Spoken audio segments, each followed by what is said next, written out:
आफियत होंगे। वज़ीर आला अखिलेश जी, मैं आपसे सवाल करता हूँ, क्या आपके प्रदेश के अंदर मुस्लिमों पर मॉब लिंचिंग होती है और आपकी ज़बान अभी तक खामोश है?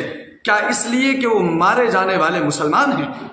जमहूरी सियासतदानों में बिहार के मुख्यमंत्री नीतीश कुमार जी, मैं आपसे सवाल करता हूँ, आप भी इसलिए खामोश हैं शायद कि मारे जाने वाले मुसलमान हैं? तेजस्वी यादव जी और हमारे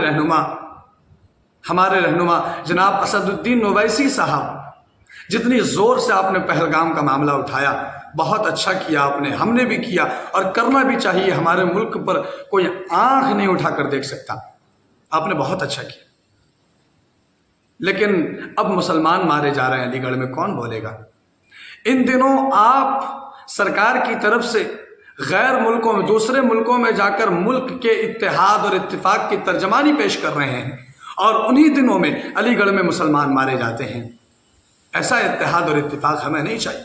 मैं आपसे और तमाम सेकुलर नेताओं से, राहुल गांधी जी आपसे और तमाम लोगों से सवाल करता हूं कि आप ऐसे वाक़यों पर क्यों नहीं बोलते जहां खालिस मुसलमानों के साथ मॉब लिंचिंग की जाती है?